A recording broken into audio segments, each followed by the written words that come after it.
many years from now, would you be willing to trade all the days from this day to that for one chance, just one chance, to come back here and tell our enemies that they may take our lives, but they'll never take our freedom?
Anti-Tyranny News Radio here on UCY.tv. Thank you for joining me this evening.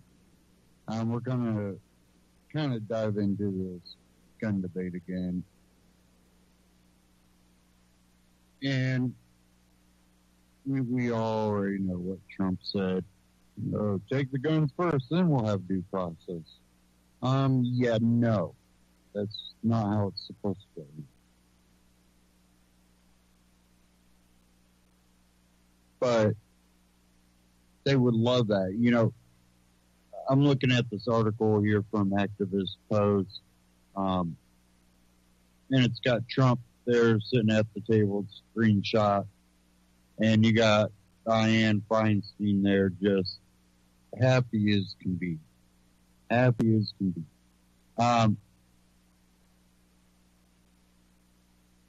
We know what she said. If she could get what's that mean?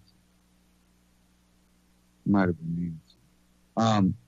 Either way, the Democrats have been wanting to seize guns, and they go, oh, well, we're not coming after your guns. We're just going to introduce a bill that affects about 80% of the guns out there. Well, that's going after the gun.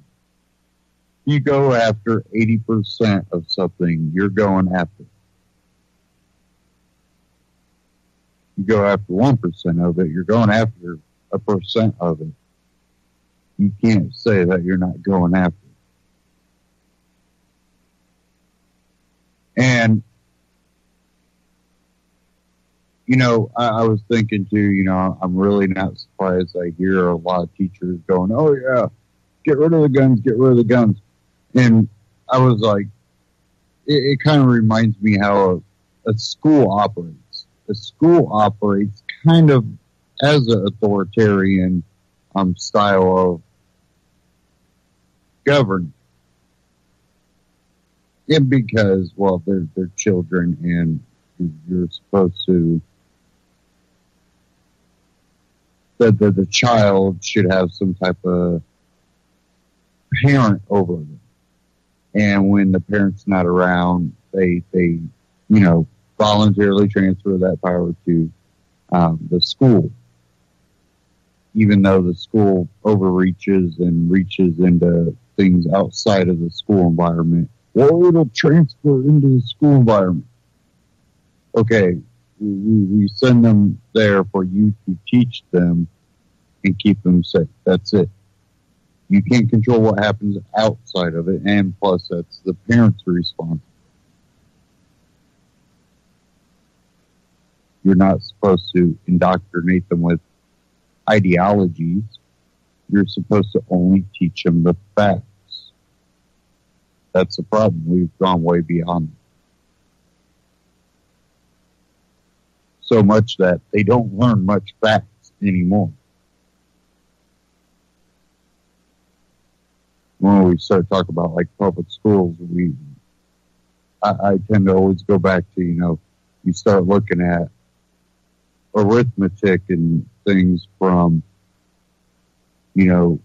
earlier 1900s, and you look at it and you're like, that's crazy, because what they're learning in, 8th grade here is something they learn when they're seniors or sometimes even in college. And then they use this too as propaganda, because then you hear them talk, back then people only got an 8th grade education. You're lucky, that you get this much education, because they used to only get an 8th grade education. Well, when you go back and look at what type of things they learned, if they passed 8th grade, that would have been kind of in line with, finishing high school nowadays, if not, first semester of college. It's crazy. And then plus the ideologies that tend to come out of the educational systems, whether it even be public school or college. It's unbelievable.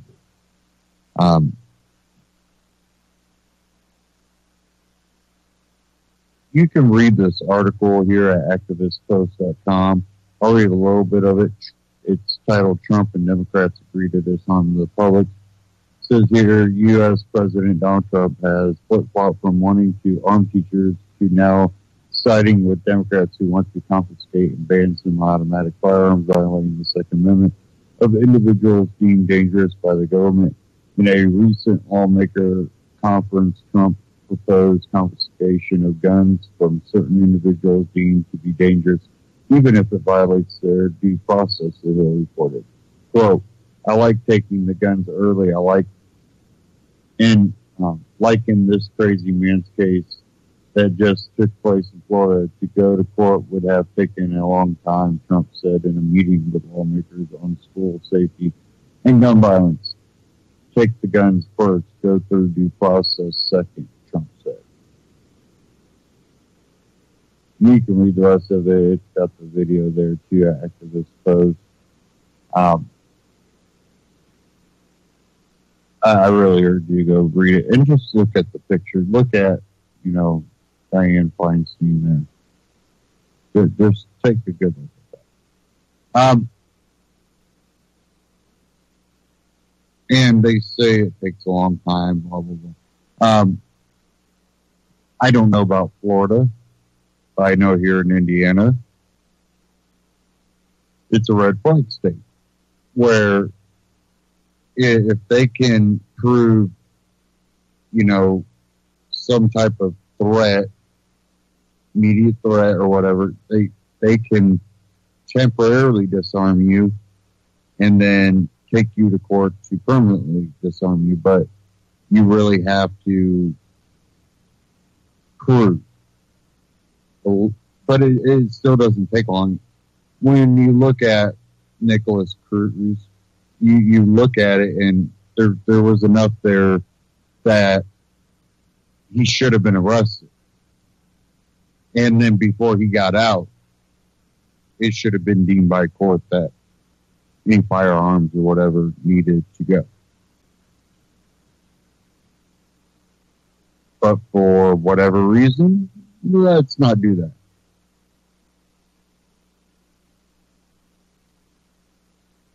The laws were there.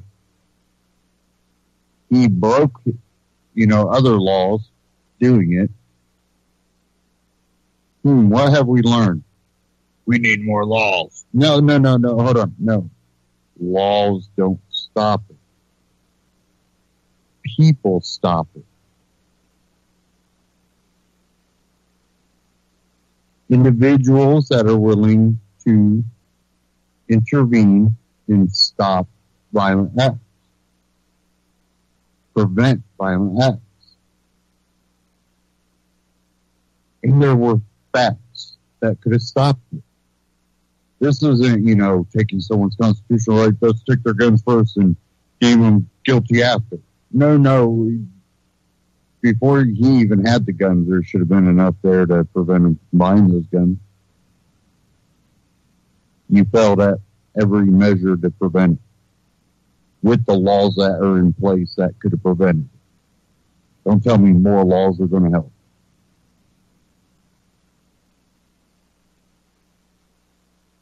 Well, let's get into this Ron Paul Liberty report about what the president said.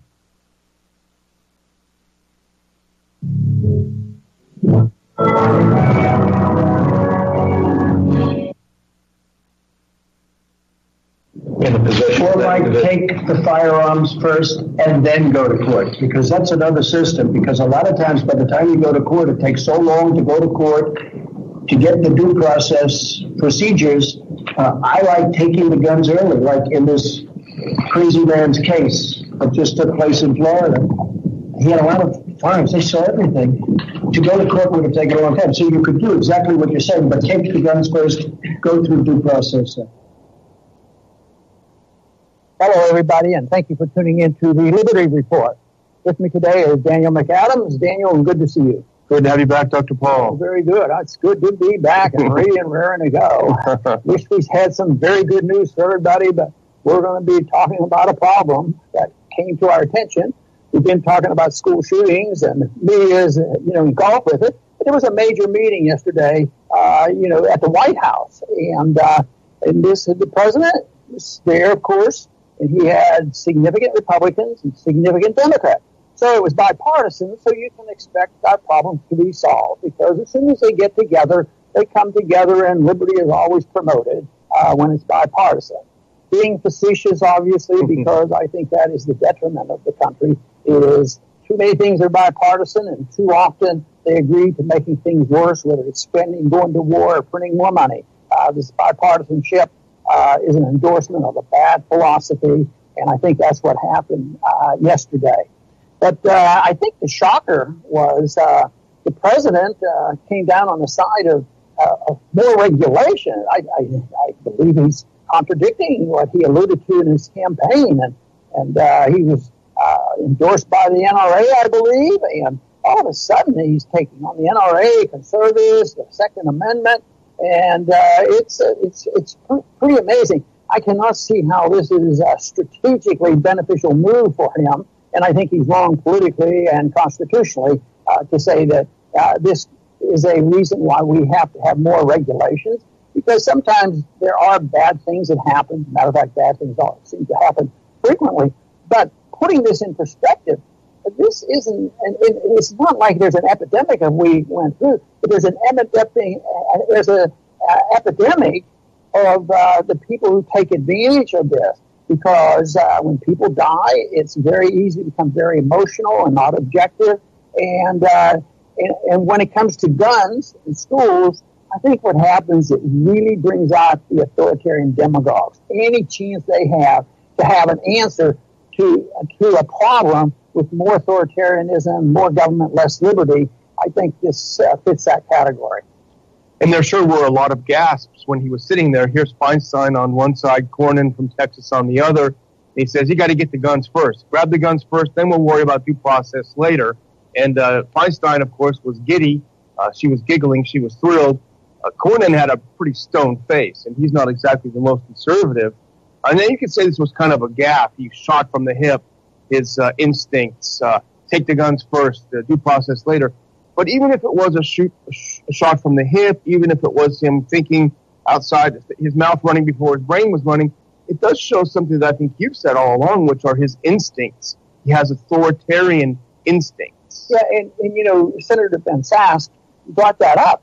And to him, he confronted him. He didn't back down.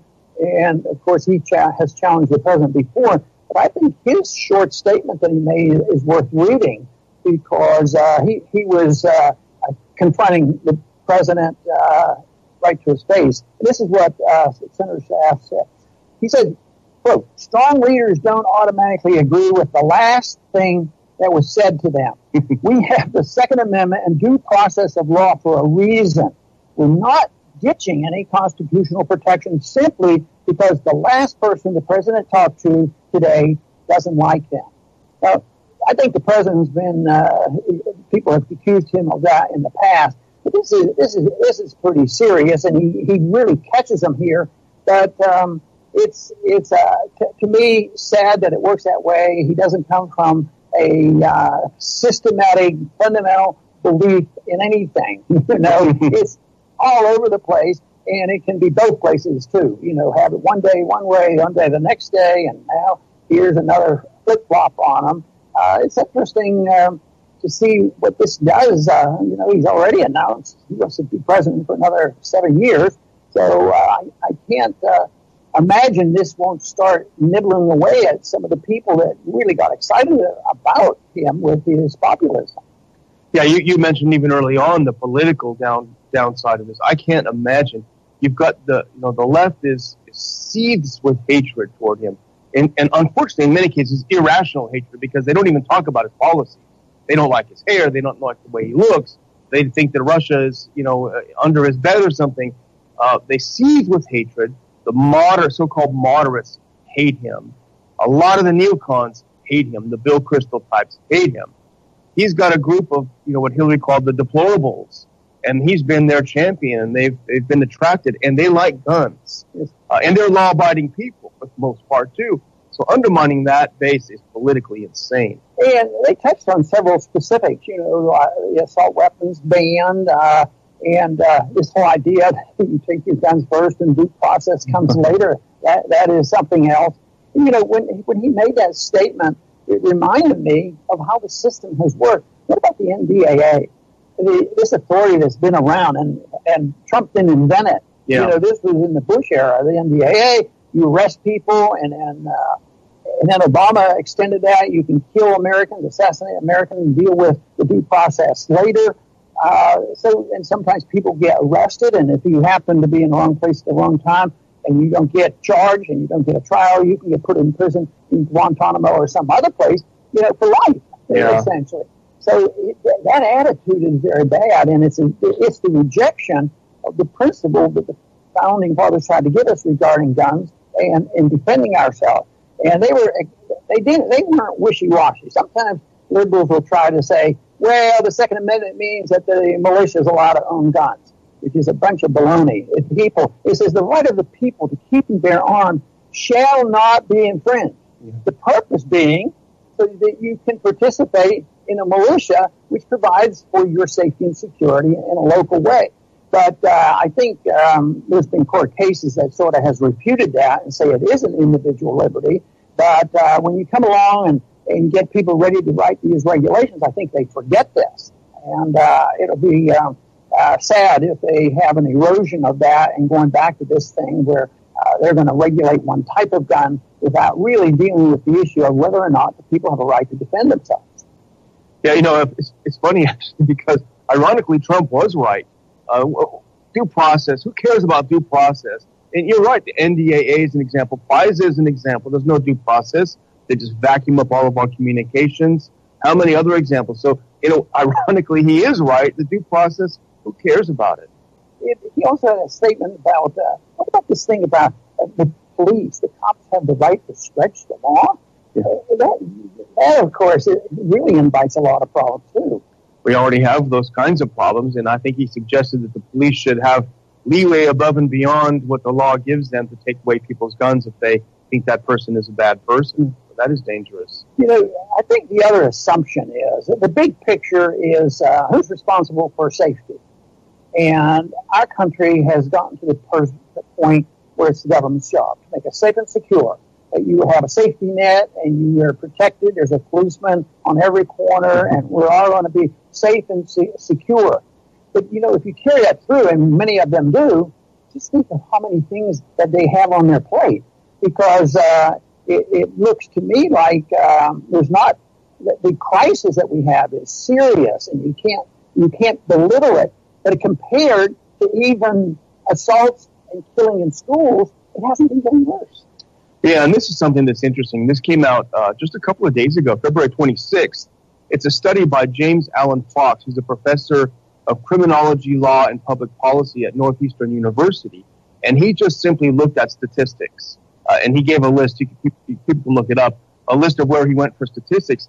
And he discovered that school shootings have actually been on a steady decline since the 1990s. So there's a lot of hype in the press, for a reason, for propaganda reasons. But he said there 4 times the number of children were killed in schools in the early 90s than are killed now in schools. And he also found that more kids are killed in bicycle accidents and pool drownings than shootings. So this is being exploited. And there was no increase when assault weapons were legalized. Yeah, because Columbine, I guess, was when assault weapons were illegal and didn't have any effect.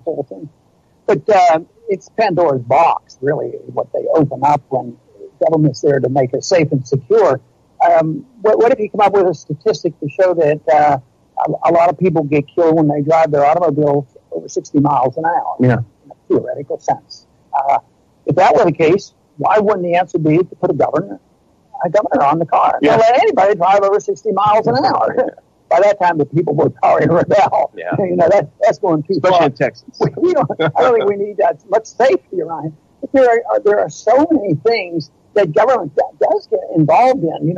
They're always involved in nutritional advice. But it's always a disaster. Mm-hmm. Since the Food and Drug Administration been around, we've had worse foods put on the marketplace, and it's the private market, the holistic type of people who introduce these notions to some of the nutrition products.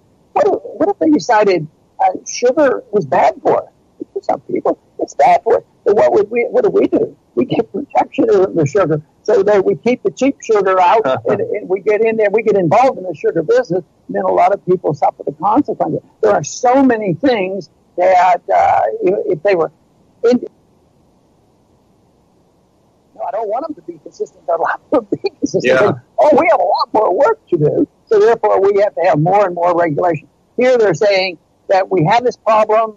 It's emotional. It's horrible. We need more regulations that can solve the problem. I think my bottom line is, if you resort to regulations, you'll probably create more problems. You'll undermine liberties, and you will not solve the problem of the shootings. Your statistical report there, I think, verifies that. And Professor Fox is interesting because he did this study. You read what he wrote. He's not against gun control. Matter of fact, he's in favor of gun control. He strikes me as kind of a typical liberal professor. But here's what he said. He's in favor of gun control, but he says, in these measures, they will not prevent school shootings, these kind of measures that they're talking about, because they're already very, very rare. He says that this kind of school shooting, these mass shootings, are so rare that these additional measures won't do anything to prevent them. I can't help but think that it's much more difficult to provide safety in a school. The bigger it is, I think, the more difficult it is.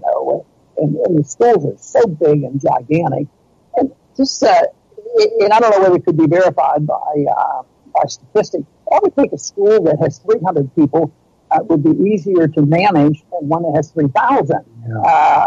I think if you have 300, everybody knows everybody by their first name.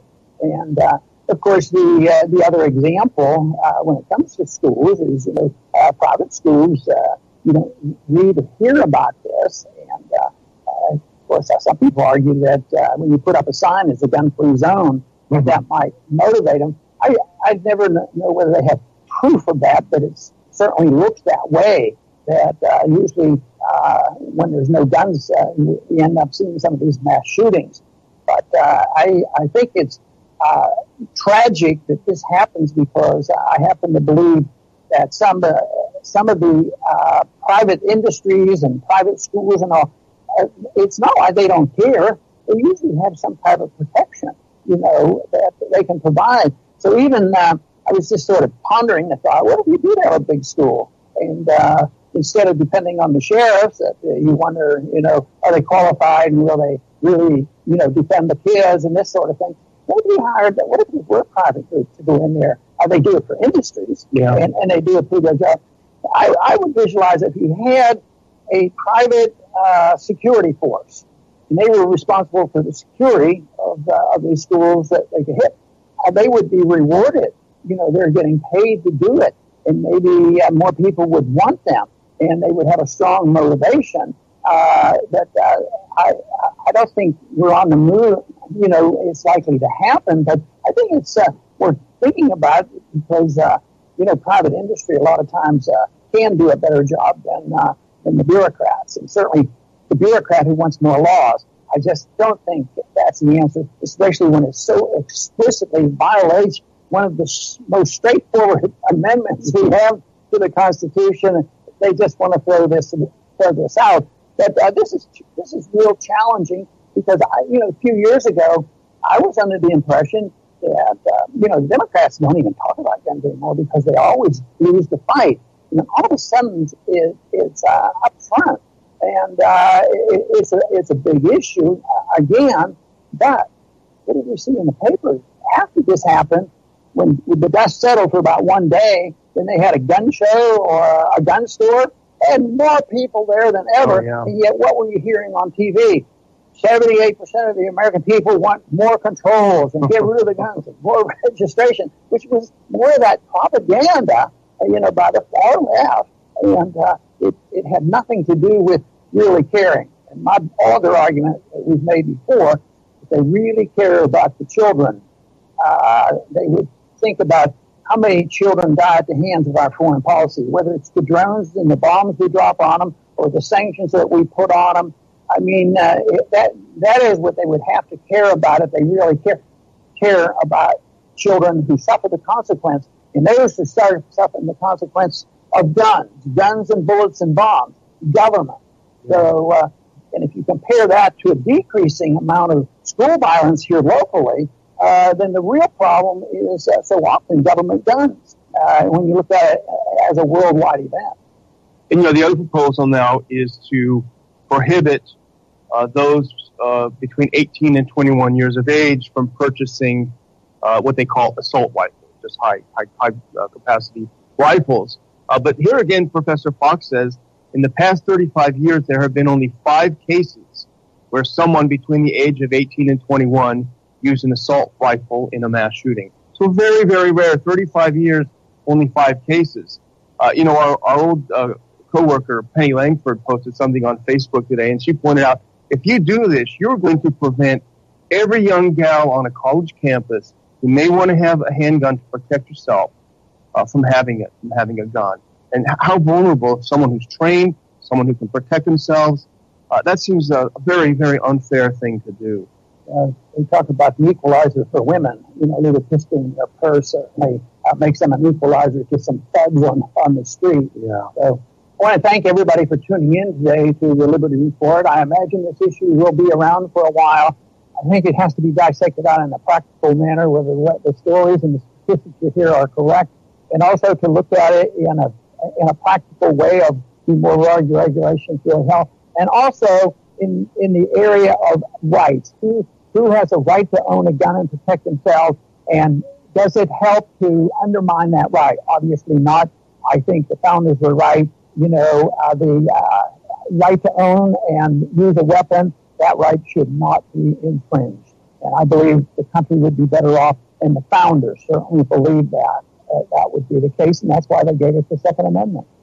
I want to thank everybody for tuning in today to the Liberty Report. Please come back soon.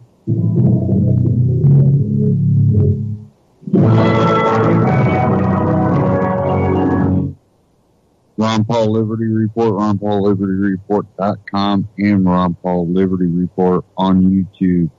Check them out, subscribe. Now,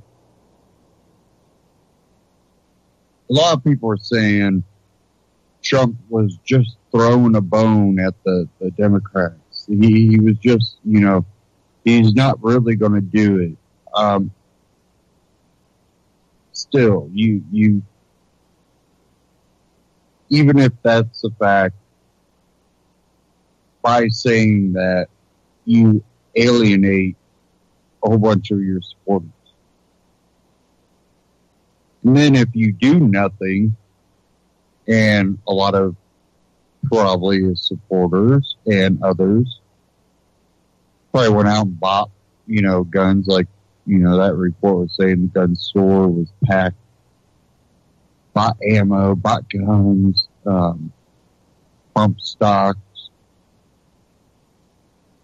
I'm sure those are sold out. Then,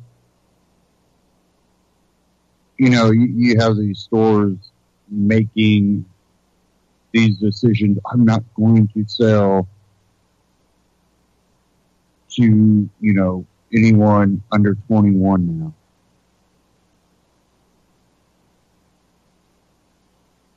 And this goes back to something I've been talking about for so long. And it's one of the number one things that irritates me about society is the way that the youth is treated. And a lot of it is propped up by government.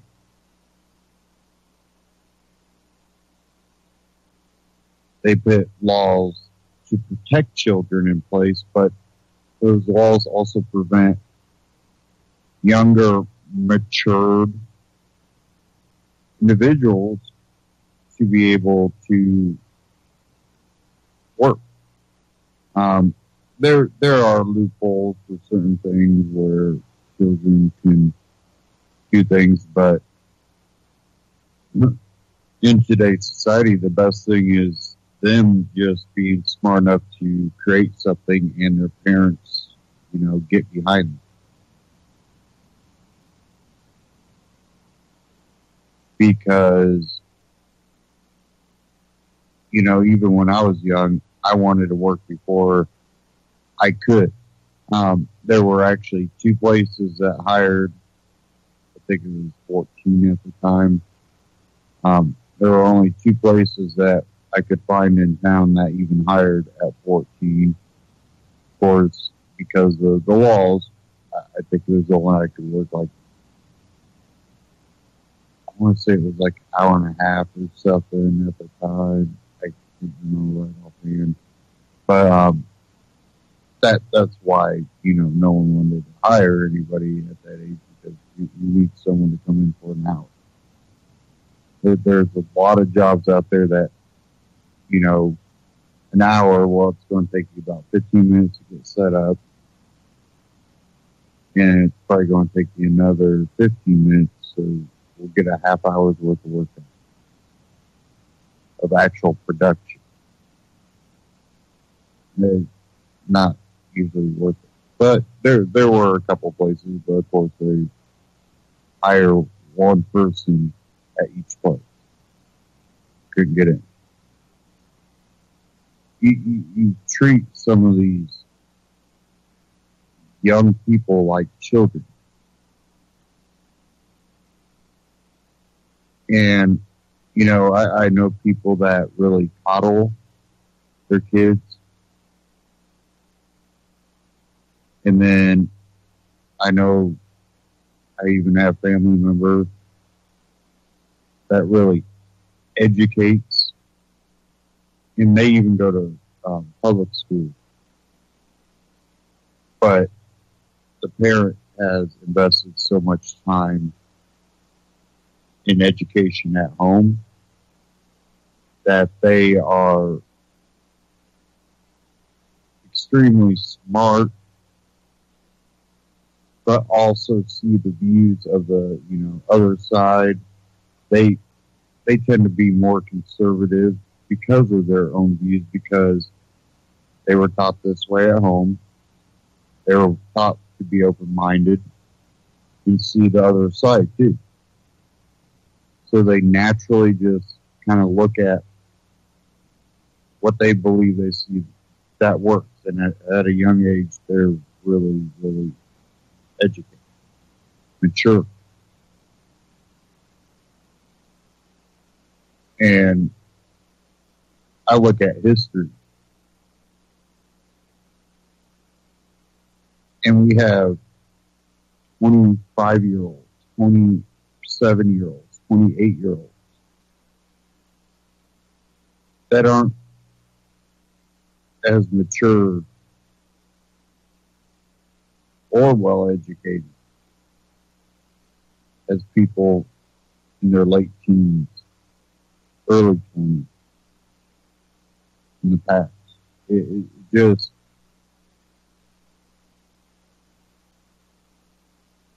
there's something missing.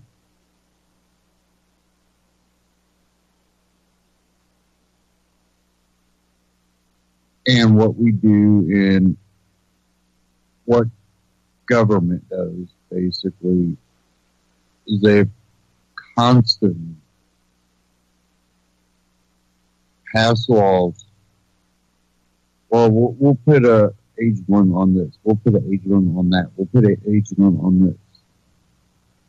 Okay, we've done this for, ever since I was a kid. I know people older than me say it's been going on, since they were young too. Law after law.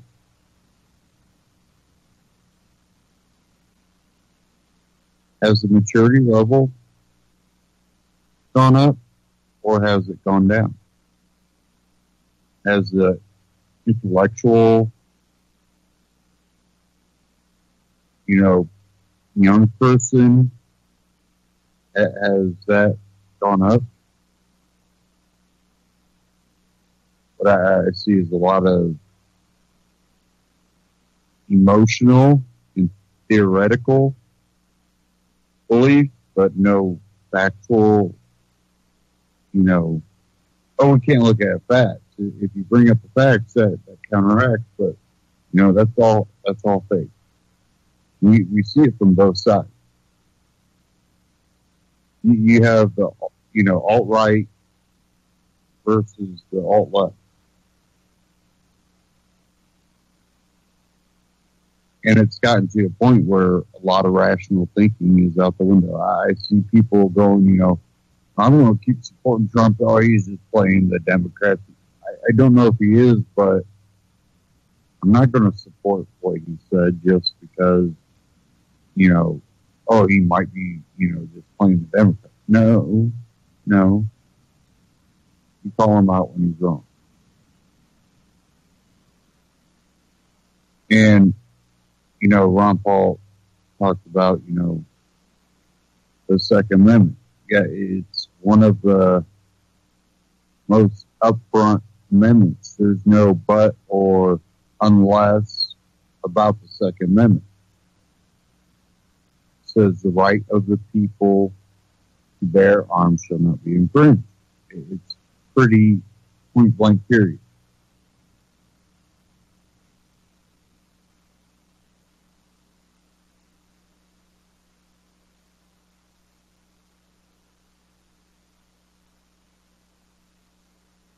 I have an article here from Reason.com. Are we experiencing peak gun rights? A look into a more restrictionist future for the Second Amendment. We may have reached peak gun rights. History could well record that in the modern era, the Second Amendment received its most generous reading in 2010 when the U.S. Supreme Court decided its last major case and that gun rights have been declining ever since. This prospect is as worrisome for anyone who takes an expansive view on the Second Amendment, as it must be exhilarating for anti-gun advocates. Since 2010, residents of California and New York, Massachusetts, Connecticut, Washington, Colorado, Oregon, and states with similar-minded legislators have found themselves slapped with new restrictions that did not exist 8 years ago. The U.S. Supreme Court has done precisely nothing to stop this extra constitutional adventurism. Meanwhile, attempts to liberalize gun laws in the U.S. Congress have run aground. The U.S. House of Representatives approved concealed carry reciprocity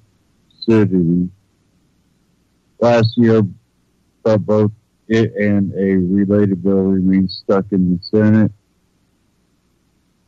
A hearing protection bill modeled after similar laws in Norway and Denmark that deregulated suppressors for firearms has been waiting for a House vote since last September. So is another House bill that would curb overly broad state and local restrictions on rifles and shotguns.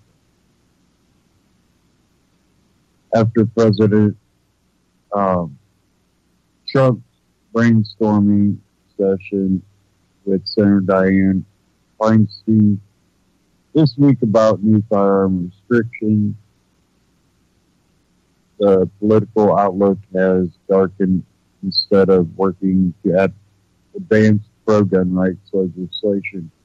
However, fitfully Second Amendment supporters are now trying to imagine what form a restrictionist proposal, possibly written by Feinstein, author of its 1994 ancestor, might take, and precisely how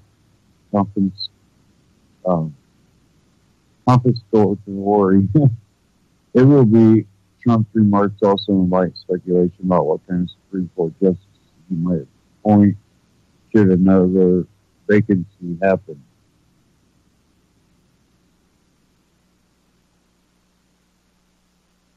Trump seemed to backpedal on Twitter yesterday morning and later announced that he had a great meeting with the NRA that evening. Perhaps he was reminded that if gun owners choose to sit out the 2020 election, this particular chief executive would not expect a second term. But without clear direction from the White House and without a president willing to devote the energy required to advance good legislation, the Second Amendment's legal protections are likely to continue to shrink. Most of the blame should land on the shoulders of supermajority of Supreme Court justices in 2008 District of Columbia versus Heller and 2010 McDonald versus City of Chicago cases. The court declared the Second Amendment to be a fundamental constitutional right that states and municipalities must respect. After that pair of decisions, courts were supposed to review laws restricting gun rights with the same reflective skepticism as they would laws that restrict free speech or abortion. That did not happen. A series of lower courts, in particular the U.S. Court of Appeals for the Ninth Circuit, creatively interpreted those important rulings into near novelties, effectively overruling the Supreme Court. Bizarrely, at least 6 justices have decided to let them. It takes 4 votes to accept an appeal to overrule a lower court, and those 4 votes have not been forthcoming. If a lower court treated another right so cavalierly, I have little doubt that this court would intervene. Justice Clarence Thomas wrote in last week's dissent from his colleague's decision not to hear the Sylvester versus Harris case from the Ninth Circuit. As evidenced by our continued inaction in this area, the Second Amendment is a disfavored right in this court. The right to keep and bear arms is apparently this court's constitutional orphan. Justice Neil Gorsuch joined Thomas in another dissent last year that made a similar point.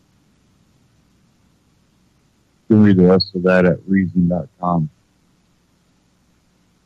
So,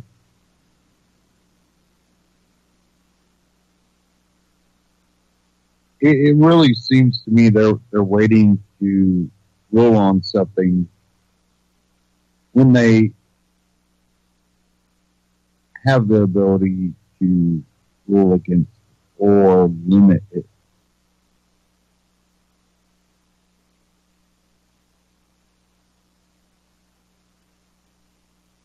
Because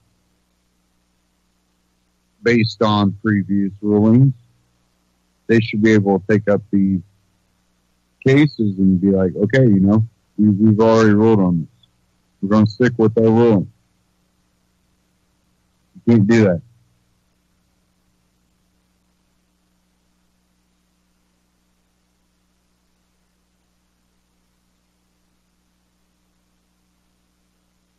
it just amazes me at how our system is not working anything like it was designed.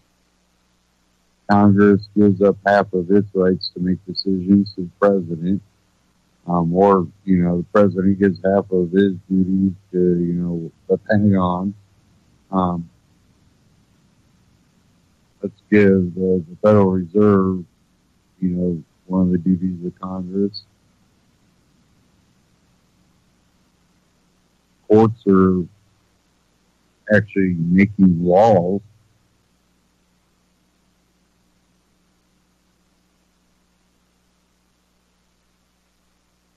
The whole point of the Supreme Court is to have constitutional judges.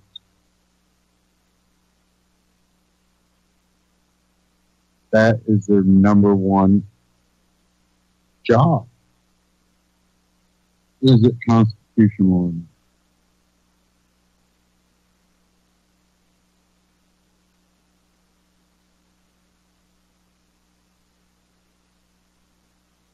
The thing is they're not supposed to make law. What they do is go, it's unconstitutional.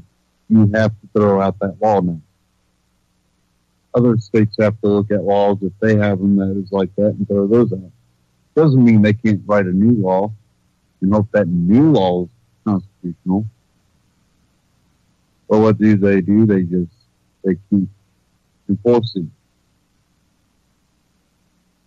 not review.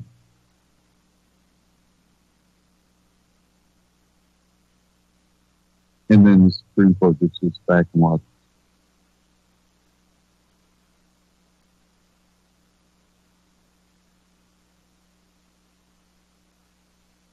I think there's lower judges that think the higher courts hold in some type of contempt when they continue to enforce laws that have been ruled unconstitutional. You can't enforce that law no longer.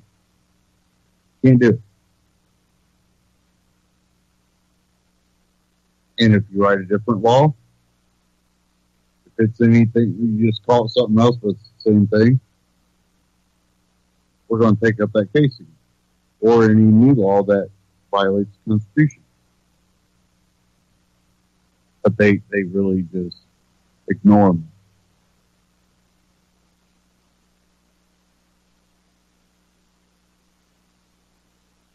And, I have some constitutional beliefs. I have more of a libertarian belief system, though. I'm not a part of the Libertarian Party. There's problems with the Libertarian Party. I'm going to get into that. But I have deep ideological belief in libertarian thinking. And I still believe the Constitution is a lot closer to a libertarian society than where we're at now because we ignore the Constitution. I'm willing to work to get to the constitutional point of it and then continue work. But, even from where we're at now, we're lucky to get to the Constitution. Could we get a libertarian person? It's a possibility. I see something wrong with the Libertarian Party. A lot of people know where I stood on the Constitutional Party, even though they do, spread a lot of that. They go kind of anti-freedom on certain things that I don't agree. But,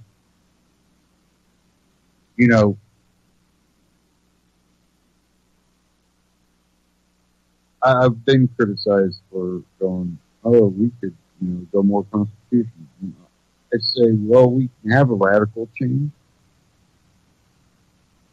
But my question is, how does society react to a radical change?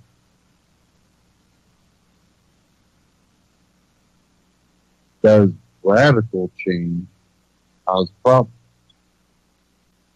History has showed radical change causes lots of problems.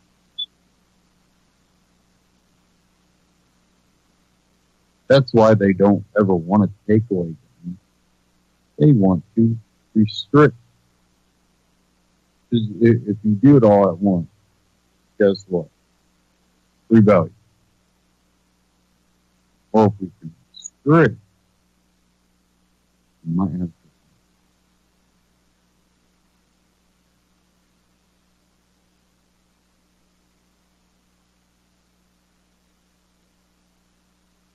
But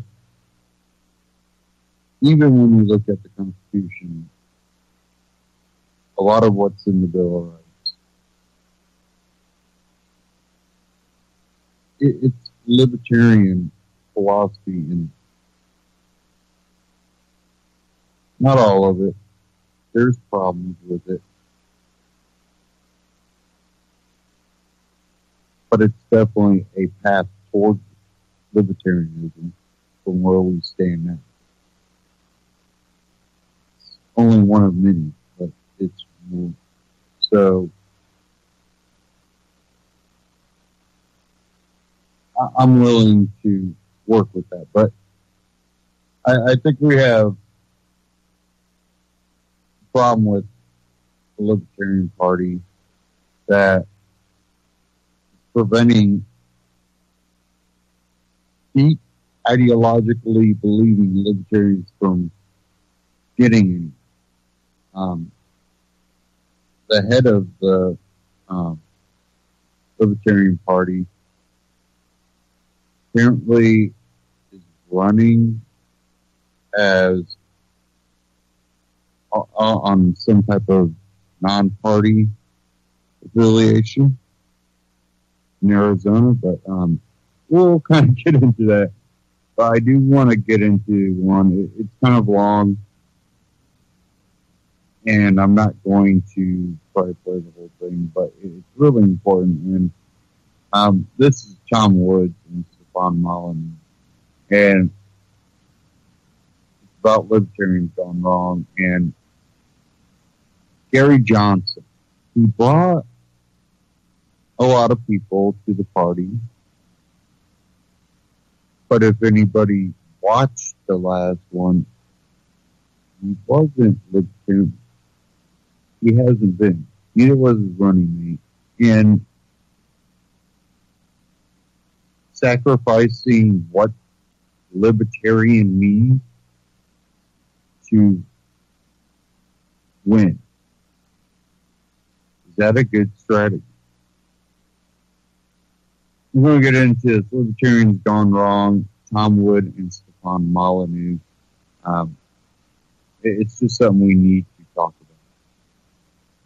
Doing well here with Dr. Tom Wood, Senior Fellow at the Mises Institute and the host of the Tom Woods Show. We'll put links to all that below. He is a New York Times best-selling author and has published 12 books because, 11 would be totally lazy, including the most recently, Real Dissent, a Libertarian Sets Fire to the Index Card of Allowable Opinion and Rollback, Repealing Big Government Before the Coming Fiscal Collapse, as well as Nullification, How to Resist Federal Tyranny in the 21st Century. The website, of course, is tomwoods.com, and Thomas E. Woods, Thomas, Thomas E. Woods is the Twitter account.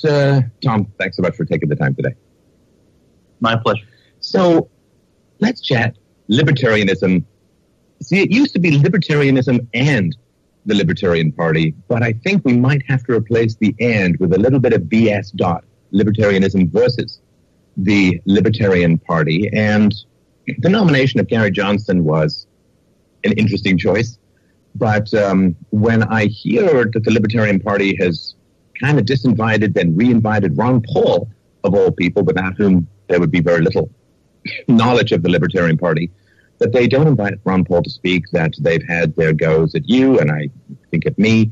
It seems like things have changed. It was the first political conference I went to as a teenager, was a Libertarian conference, and I really liked libertarianism, and the Libertarian Party has done great work in outreach. But it seems like there's just been a bit of a leftward drift over the last 2 years or so. What are your thoughts on this?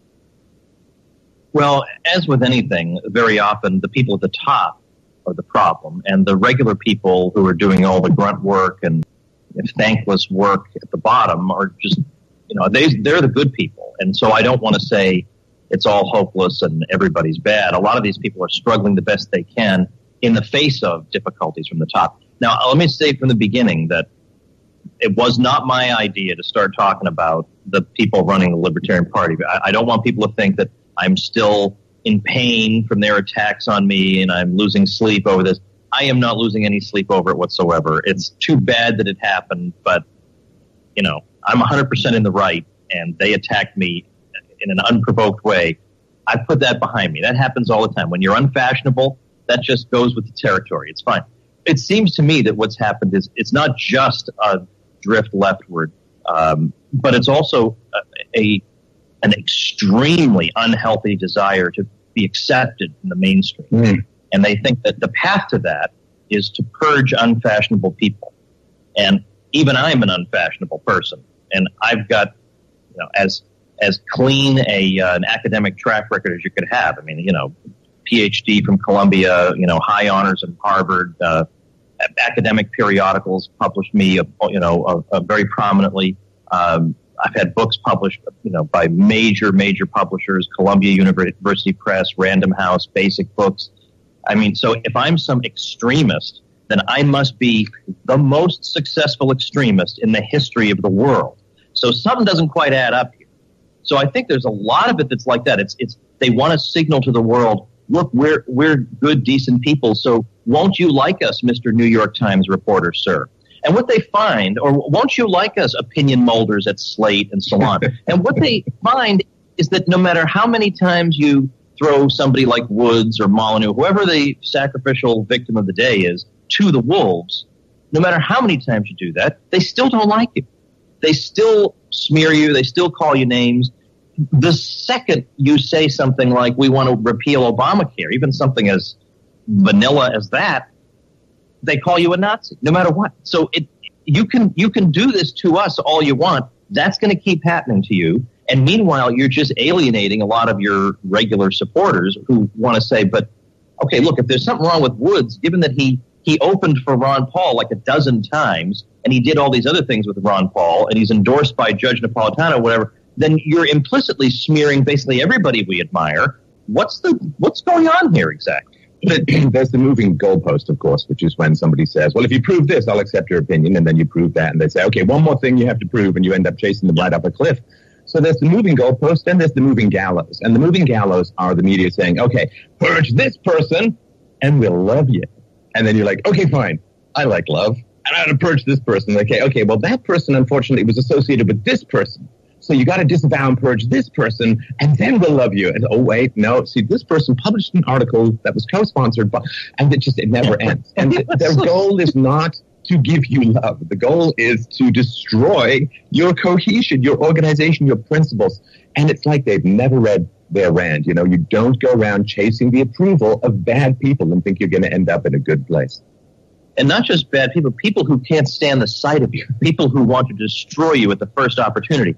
And moreover, think of the double standard at work here. Was the media morally outraged when Madeleine Albright casually said that we believe the potential deaths of 500,000 children connected to the sanctions policy in Iraq was, quote, worth it? We believe the price has been worth it.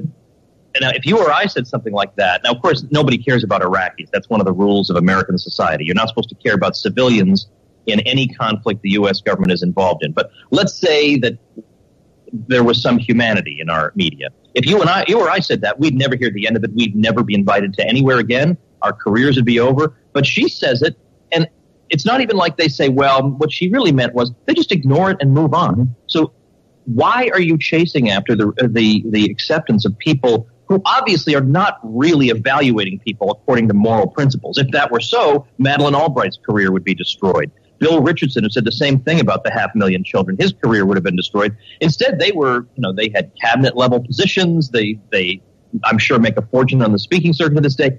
What they're looking to do is destroy people who represent an actual challenge to what they're saying.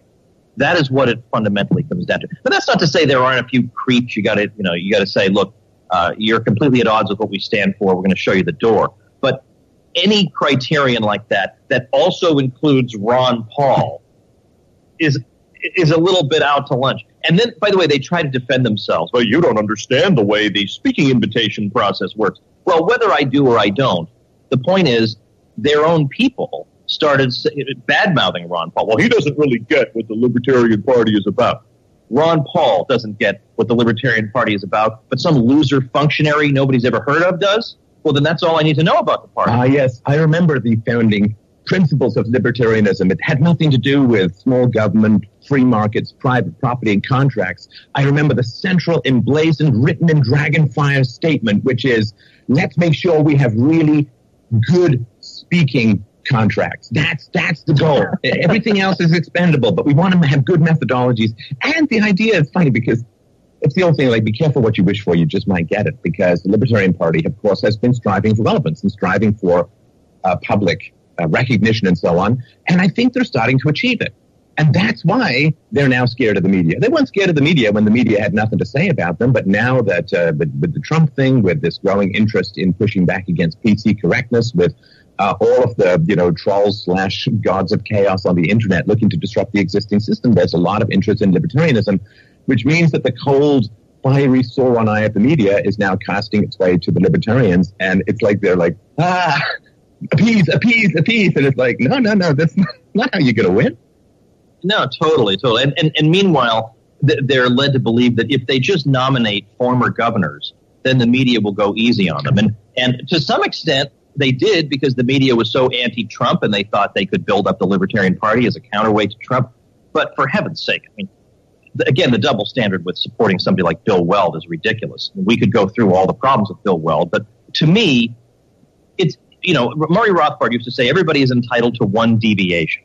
But my view is that deviation probably shouldn't be support for probably the stupidest war in American history. I mean, is there anybody with an IQ above 90 who's still defending the war in Iraq, which had no good consequences, was based on nothing, involved a huge expenditure of resources, and Weld is trying to walk that back a little bit, but not. I didn't see him really going out of his way to beat his breast in public. So his deviation, they'll try to dig up an article I wrote 30 years ago or something about nothing, when I was in my old paleo phase, and they'll say, aha, this is who Woods is in 2018. Well, here's who Bill Weld was 5 minutes ago. And they say, well, nobody's perfect. Sure, he's chiming in with the entire media, because the media was for that war. Let's make no mistake. He's with the whole media and political establishment in supporting something that led to who knows how many deaths, anywhere from 50,000 to 1 million, and anywhere from 2 to 4 million displaced people. But hey, nobody's perfect. The double standard is unbelievable. Well, there's this odd thing that's going on at the moment as well, which is when I show sympathy for the victims of totalitarianism, as I did for the people struggling against the theocracy in Iran, and when I point out that there are godforsaken concentration camps in North Korea, and it's one of the worst countries in the world, suddenly I'm pro-war. And that, to me, is there's not even a close logic. Like, sympathy for victims does not mean, oh, yes, let's nuke their oppressors. It's just like, this is horrible stuff. We do need to recognize how many freedoms and opportunities we have relative to the rest of the world. And I'll be damned, Tom, I will be damned if anybody steps between me and my sympathy for the victims of totalitarianism by calling me a warmonger. That is a heinous, heinous deed. And what on earth are we sniping in this area of the universe for? I do feel that we have some slightly bigger enemies out there that we should kind of unite to oppose. Well, if I happen to know that my neighbor is, let's say, not the best mom in the world, and I say, oh, geez, that's too bad for her daughter that, her mom is just, not connecting with her or something. Does that mean that I'm saying, therefore, the UN ought to come in and be the mom for this child and take this child out of the home? Just because I express sympathy for somebody who's in a pretty bad situation doesn't mean I want war, I want the U.S. government involved. And secondly, the point that I've tried to make is that Murray Rothbard was very much opposed to U.S. Military intervention during the Cold War, for strictly ideological reasons, but also strategic ones. I mean, you could say that given that the Vietnam War ended with Vietnam going communist way, it did not lead to the end of the world. Vietnam is not of strategic importance to the U.S. by any stretch of the imagination. It It tore American society to the point where we've never recovered from that. It was a huge expenditure of resources. It screwed up the economy, something fierce. Maybe it would have been better just not to do it. And even if Vietnam had gone communist, it went communist anyway. We could have saved the money.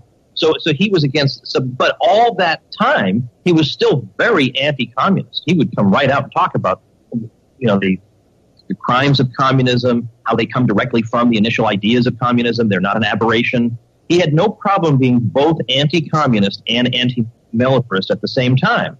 So I don't see why I can't occupy that position today, or you for that matter. I mean, the idea that you can fight communism by taking over more and more of the economy with the military-industrial complex, it's like, I mean, that's insane. You cannot fight communism through a massive amount of military expenditures. The warfare welfare state that really grew up in the 60s and the 70s, you can't fight communism by expanding your own state control over the economy. I mean, that is ridiculous. The whole point of communism is you have a huge state control over the economy, and that's what happened in the 60s and 70s while we were supposedly fighting communism. Communism seemed to leap over the border and embed itself in academia and the media and Hollywood and everywhere, and it's like, how is this fight worthwhile? We supposedly smashed up all these communists, but then you turn around, it's like, well, that's a communist in America now, and the government is twice the size.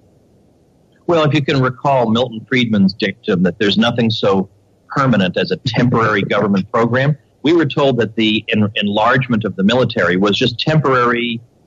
Conservatives in the Cold War, like Bill Buckley, said this is just a temporary thing, and then we'll go back to being a normal country. No such thing. You get that kind of an entrenched interest group that exists for the sake of perpetuating its existence. They will find rationales for existing forever. And as I get older, I'm increasingly convinced that a lot of what we see in terms of foreign policy is a matter of interest groups within the military vying power and influence. And it has nothing to do with, you actually think they're trying to keep you safe by intervening in Ukraine? I mean, do you think that has anything to do with you and nothing to do with lining people's pockets? Come on. Well, I will also say that one of the PR problems that libertarians have, because there's a lot of principle, a lot of abstraction, a lot of intellectualizing, which is fine. It's very, very important to have clear and consistent goals and ideals. But there is kind of a lack of heart problem that is perceived in libertarianism. And, this, well, you don't like the welfare state because you want poor people to starve, you cold, callous, Scrooge, miserly duck person. And so for me, when I genuinely feel sympathy for the victims of totalitarianism and hate what's happening to them, it's not like a huge-hearted thing, because to me that's like just empathy 101. But when I'm attacking libertarians for showing empathy, I don't think they're helping the empathy image problem that libertarians have. Yeah, yeah, I hadn't thought of that. Right. It's not to say that I do believe that our primary concern, because we have some control over it and because we're subject to it and because we're paying taxes to it, is the regime that rules over us. I mean, yours is Canada, mine's the U.S. I do get that.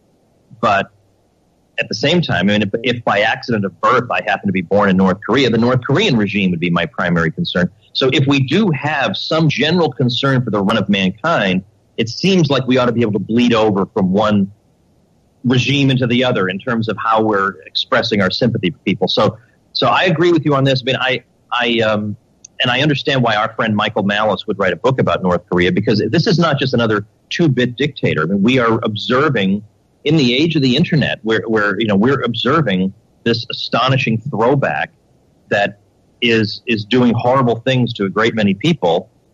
There should be a lot of attention paid to that. I mean, the state apparatus is, the state apparatus of North Korea is not friendly with the state apparatus of the U.S., but it's still a state apparatus, and that is what we exist to oppose. Well, and it's funny because none of the communists in North Vietnam were indoctrinating American kids. Like, it's a different language, different culture, halfway around the world. Communication technology was much more primitive back then. It cost like $8 million to make a 3-minute phone call around the world. So what's interesting to me is that we're so dedicated to fighting communism. I was reading the stat the other day, Tom, that 40% of anthropologist professors are outright Marxists. So to me, it's like, okay, well, the North Vietnamese were not indoctrinating our kids. So if you're going to, can we just invade the anthropology department and liberate? I'm kidding. And you know what? But, that's where the virus is being replicated domestically. And it is socialist programs of, funding student debt loans or underwriting student debt loans, very socialist redistribution of wealth. There's a huge amount of propaganda about going to college. So we're delivering our children by the truckload into this indoctrination factories, and yet somehow you fight communism by fighting in Vietnam. I mean, come on. I mean, and I was being facetious, of course, about invading. Although, no, I was being facetious about invading. But it's like that's where the real battle lies at the moment. And it just seems that we're turning on each other like a snarling pack of underfed dogs. Yeah, we got to not be turning on each other. And there are few enough of us as it is. Although it's an interesting analogy, by the way, with the universities and foreign policy. My first principle is, first of all, don't subsidize evil. So if somehow the U.S. government is sending aid to some ragtag army that we think might be the good guys, but they turn out to be the terrorists, just first move is stop doing that. Before you even think about anything else, stop doing that. And likewise with the universities. I'm not saying we got to take over the universities and they have to require that you and I teach all the classes. How about just stop subsidizing it? Well, stop doing that.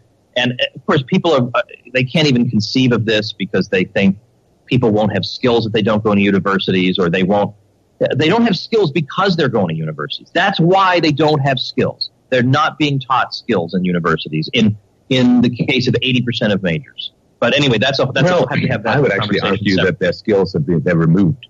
The skills are being stripped down. There's studies that say that after people study economics, they know less about economics than before they started. Yeah. I think it's actually they're stripping down people. You end up coming out of university not just with the opportunity costs of not having had the skills and experience and contacts and income of being in the workforce, but you're massively in debt, and you've been taught to hate your ethnicity or your gender or your society or the free market, and therefore you're going to sit, with blue hair, tattoos, and a tongue ring across from some guy who you think is your evil oppressor trying to get a job, when all you've been taught is that resentment is the key to economic productivity. I mean, to me, it's a human destruction device now. It's not even that they don't gain much. I think it costs them enormously.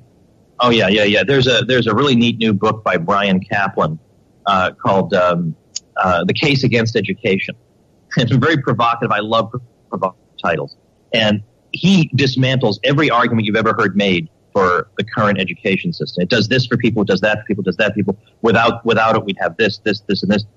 He goes through it all, and nothing's left standing. But one of his points in one of his chapters, he goes through all this survey data where Americans were given simple, the most basic possible test in whether it's science, history, politics, whatever it is, and they get out half the questions right. And what he says is, given how simple these questions are, these people, in effect, know nothing. And given that they're multiple choice questions, they're going to get 25% of them right anyway. He says, this is like people who know half the letters of the alphabet. We don't say they're half literate. They're not literate. They're illiterate. Right. And so imagine, I always try to point out the double standard that exists in the way people think about the private versus the public sector. If the private sector had generated a result as embarrassing as this, where the products of their system are this ignorant, this completely incapable of functioning in the current economy. People are sitting around saying, it's a tough economy out there. It is a tough economy out there because everybody's being trained as if it's 1957. Yeah, it is going to be tough. If you get a piece of paper where you're studying sociology and you're sitting at home waiting for the phone to ring, then it's a tough economy. But in the age of the internet, where all you need is a camera and a YouTube channel and you can reach the whole world, that's a tough economy. It's only tough because no one's teaching them anything. So if the private sector had done that, we would never hear the end of it. All they care about is the rich. They don't care about helping the poor. The poor are suffering more than anybody under the current system, and all they can think to say is, maybe we haven't given them enough money. If Walmart were running the schools, do you think they'd be saying, maybe we haven't given Walmart enough money? They'd say the whole thing can't be fixed. It's perverse from the heart of it. So this double standard makes it impossible to think. I think I've taken us on a bit of a tangent. No, that's fine. I just wanted to mention that.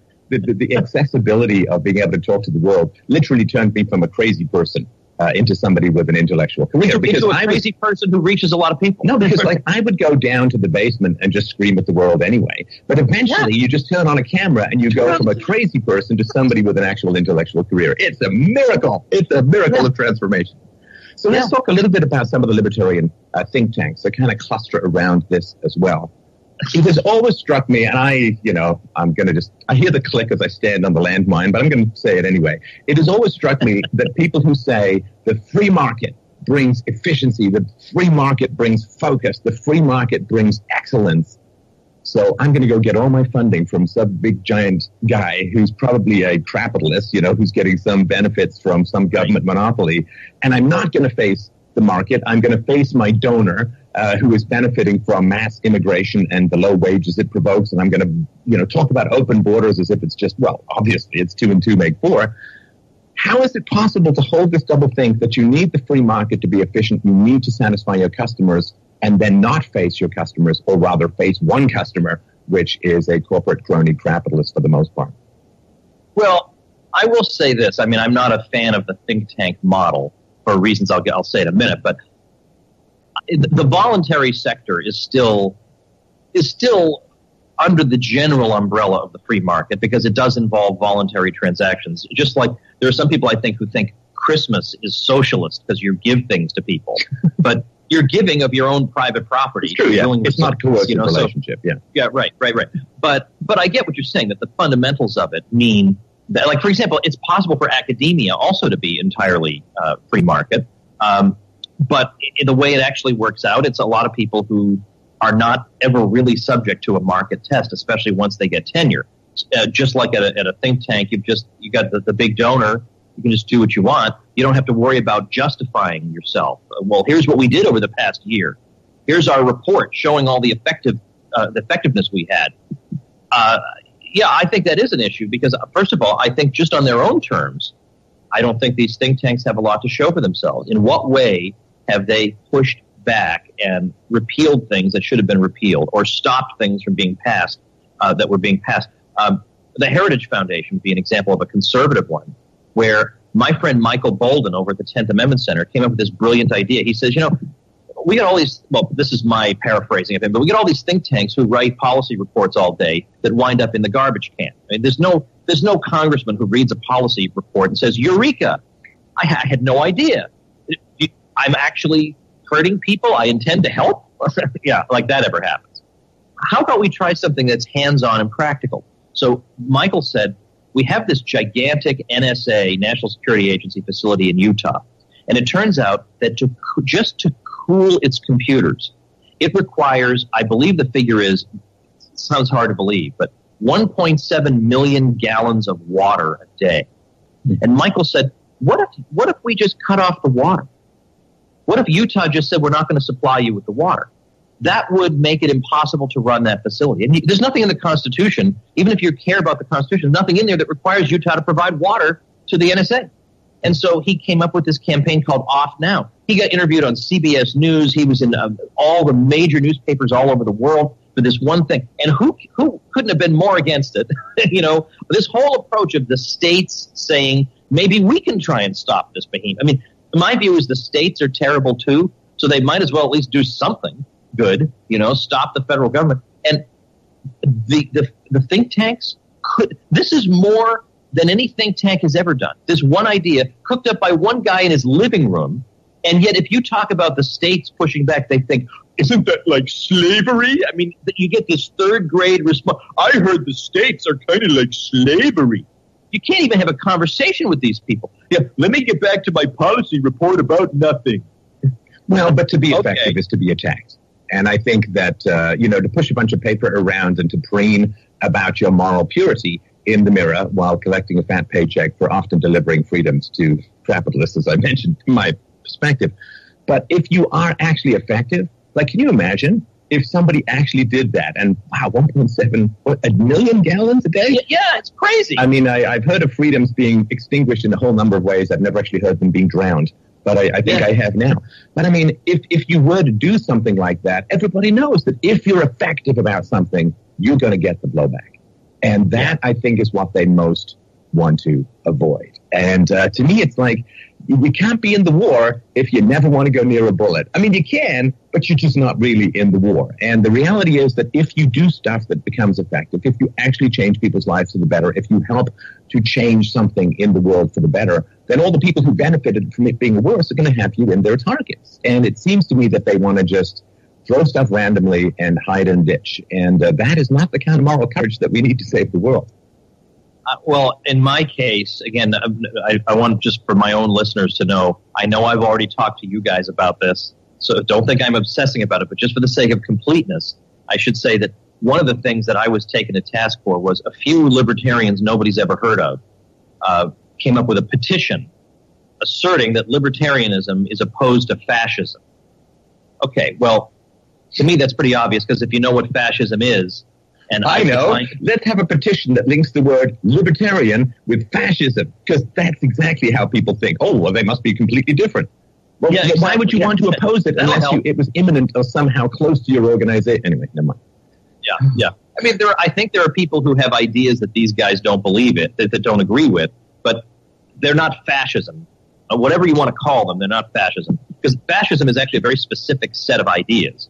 And I've talked about it on my show and explained, and, I had Lou Rockwell on, and we talked about what's wrong with fascism and why it goes without saying that we're against fascism. But when we started to see people on our Facebook feeds whom we had known from the Ron Paul movement, who came out and said, Bernie has some pretty good ideas. I didn't see anybody urging me to sign a petition against socialism or communism. I didn't see that. And nor would I want to, because I think this is just drama queen BS that satisfies people who, are of no significance, who no one's ever heard of. It satisfies them. But again, does it satisfy the media? The media can say, oh, well, okay, that goes to show the libertarians are okay people. It makes it worse, again, because you're associating fascism, and the whole thing is stupid. I'm sorry to interrupt, but there's a really frustrating thing, too, which is if I say, I'm against rape in Maine, then there is this kind of implicit thing. It's like, wait. Does Maine have a particular problem with it? Well, no, or also like, well, if you're not in Maine, go to town, right? And so this thing is like, if leftists were taking over the Libertarian Party, that's exactly what you would expect. Because leftists, of course, the communists are anti-fascist in the same way that one crime gang is against another crime gang. They'll both unite against the police, of course, just as people unite against true freedom thinkers. But being against fascism means a little bit like, well, relative to communism, we're against fascism. Communism is pretty much okay. How about just we're against the initiation of the use of force, we're against violations of persons and property, and that encompasses the whole thing. But I do not like this. Well, that specific thing is my enemy because it gives an implicit approval to other things. Yeah, I agree completely. So I just refused to sign. I thought it was stupid. I thought it was a dumb word. Pro-fascist because you're I know exactly. It was a dumb attempt at publicity, or really what it was an attempt to smear certain libertarians implicitly by saying that you're going to be suspect unless you sign this petition. So if you say that to me, there's no way I'm signing. I am not even going to consider that. Is not happening. And so there was, first of all, the sense of humor that people who impose petitions like this on the public, they're not known for their sense of humor. Let's put it that way. So when I just said, look, that's just not happening. Over on, can you believe this, on Twitter, the head of the Libertarian Party was saying things like, well, I guess that speaks for itself, that I won't sign a petition. I mean, when everything I've ever stood for, my entire body of writing, which is pretty substantial, my over 1,000 podcast episodes, 1,100 podcast episodes, all of this is against that whole mentality of imperialism, the leader principle, any kind of controlled economy whatsoever. The public ownership and private profit, which is sort of the definition of fascism. Of course it's all. And the thing is, too, like, I hate to shock everyone, a petition is not an argument. If all you have is a petition, you're saying, well, we have a whole bunch of people who are nodding in a row, and that's what we bring to the table. If you have a good enough argument, a minority of one is a majority of truth. And this really is frustrating, that the idea that, oh, well, let's just get a whole bunch of people. And the other thing, too, Tom, it's like, sign this petition that's not an argument, get in line with everyone else, or we're going to destroy you. It's like, I think that seems kind of fascistic in a way, come to think of it. Yeah. I don't think that you're really achieving what you want to achieve. So I don't do stuff like that. And so so I didn't do it. I took some heat from people I don't care about. And my own people, 99.9% of them, rallied to me and said, don't listen to these creeps who have accomplished nothing, and they're going to have some moral test for everybody. I mean, get out of town. I mean, half of these people have no problem with Bill Weld. and they're going to be lecturing other people about purity. No, don't do it. So I didn't. And, I still have a very, very comfortable life with lots of people who love what I'm doing. Doesn't matter. Makes no difference. That's another liberating thing about the internet. It just doesn't matter. And if I may just say just very quickly, Stefan, in late September of last year, now I know for you, 1,000 podcast episodes is like, I did that 15 years ago. But for me, it's a big deal. For me, 4-figure total of podcast episodes actually is a big deal. So I had a live event in Orlando, and it was on the same day that Hurricane Irma smashed into town. So we had to reschedule, and rescheduling something is the worst because, half the people can't come, and it was just horrible. And even my speakers couldn't come. It was terrible. And yet, even with the rescheduling, anybody who's in event planning, a lot of times you get invited to these events, and people say, come speak at our event. We're going to have 500 people there. And I say to them, I'd love to speak at your event, but you're going to have 150 people. They say, oh, no, that's not true. We're going to get 500. They've never organized an event. They have no idea what's involved. And sure enough, I've shown up, and it's been on the nose, 150 people. Now, sometimes I speak to big crowds, but those are seasoned people who know how to organize events. But the newbies have no idea what's involved. So we got about 600 people who came to my 1,000th episode, and every person involved in that 1,000th episode is an unapproved person. They were all unapproved. Eric July is unapproved. Dave Smith is unapproved. Michael Malice is unapproved. And I had a big video montage of people congratulating me, of, Hans Hoppe, unapproved, all these different people, great folks. And yet we had more energy and enthusiasm in that, whereas I don't think 10 people would cross the street to listen to one of these think tank people talk. And when they do speak at a conference, half the time it's because their think tank subsidized their appearance to make it look like they have a big crowd coming to see them. Nobody comes to see these think tank presidents. That doesn't happen. So, it sounds like bragging because I guess it is. But when you keep getting smashed by moral pygmies all the time, when you didn't start anything and all the things you're doing are pro-libertarian, once in a while you want to say, hey, look, people, I did this with no institutional backing at all. I did this. There's no way. You people would probably slit the throats of your own grandmothers to get half of that. Get off my back. Well, it's the old Superman movie. Like it ain't bragging if you do it. If you can do it and you're just telling facts, that's not bragging. It's just and false modesty is just another kind of hypocrisy. And by the way, it really is a testament also, if I may say, to the decency of the people who listen to me regularly. That they listen, they know the guy they're hearing. They say, this seems like an okay guy to me. So I think you have to be mentally deranged to think there's something wrong with this guy. And they've just stuck with me. They stuck with me, even though sometimes their friends probably hear something bad thing about me. And they just still do it. And I appreciate that, and there are a lot of them. Well, and of course, if you were looking to be effective, you would look at the various freedom thinkers and freedom public intellectuals, and you'd say, okay, well, who has the most reach? Who gets the most views? And who has, with reasonable levels of intellectual integrity? The purity test is something that's but doesn't mean that there's no difference in levels of consistency. So who gets the most views, and what's the model, and how does it work? You would actually do your market research rather than just continue to do the stuff that doesn't work. And the market research shows that if you're customer facing, if you're driven by your listeners rather than one person, then you do much better, and they would all transfer themselves to that model, which would be in consistency with their market-facing ideas. Now, let's talk a little bit about something that I found quite surprising about libertarianism when I got into it more later, because as you know, I spent a lot of time in the business world and so on. So the libertarianism that I grew up with, it wasn't exactly monk-like, but it was pretty ascetic. And most of the early thinkers, I can't see Murray Rothbard with a joint. Like, just in my mind and in my heart, I can't see Ayn Rand drunk. I can't see that. And so the Friedmans and all of that, aesthetic, intellectual, classy in a lot of ways. But then when I started getting more into libertarianism, go and give speeches and stuff like that, I don't know, it was like pretty hippie, pretty decadent, drugs, casual sex, and I don't want to sound like too Victorian or anything like that, but there just seemed to be kind of this heavy wave of people who were like, I don't like rules. I don't like consequences. I don't like, and it's like, I hate the government because there are restrictions on any of my behaviors, even though in a free society, there would be restrictions on those behaviors anyway, because you wouldn't. You'd have to pay the consequences of your own bad decisions rather than foisting it off on the welfare state and socialized medicine and all that kind of stuff.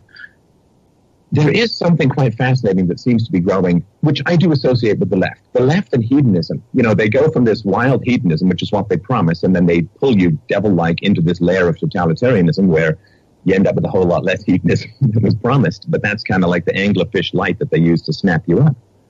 But there does seem to be quite a lot of this anti-intellectual hedonism that's going on that does not seem in line with what drew me to libertarianism in the first place.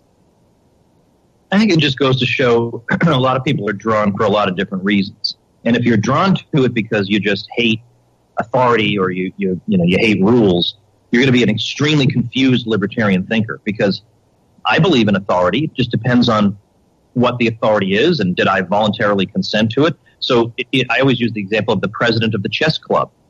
The president of the chess club makes certain decisions about the club, and I have no problem with that.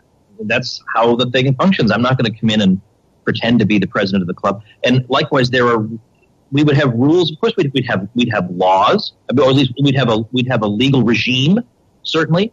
And even in I hate homeowners association examples, but you can imagine the principle of a decent homeowners association where they would say, look, after 11 o'clock, we don't want you shouting about the Fed through your bullhorn.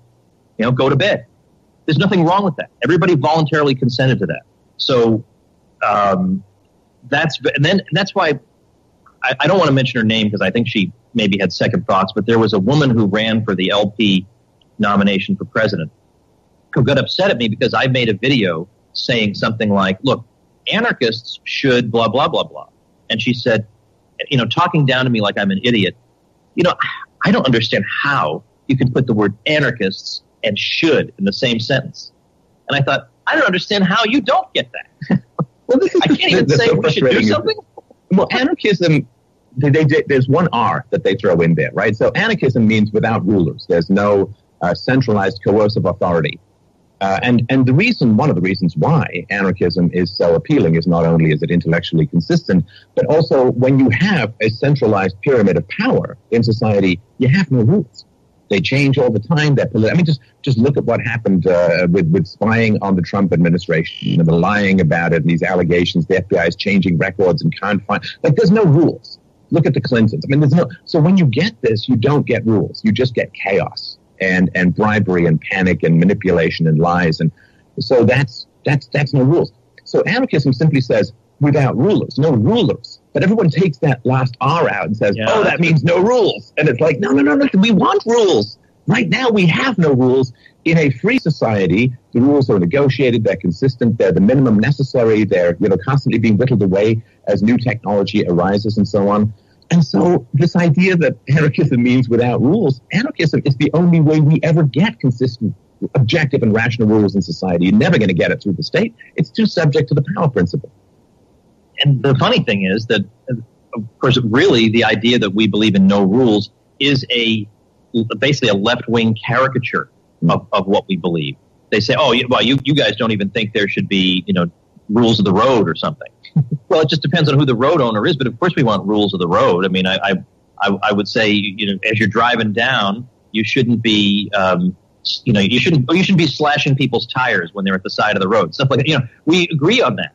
But when libertarians live down to the caricatures of them that other people come up with, that's what gets frustrating. When people say, well, all you libertarians are about is pot, I say, oh, come on, that's not true. And then I actually meet people like this. I say, oh, come on. Now you're making my job a million times harder. And it's not my thing. I'm not going to do it and, whatever. But there are, for example, you mentioned Gary Johnson, and maybe we should, circle back to the Libertarian Party in this respect.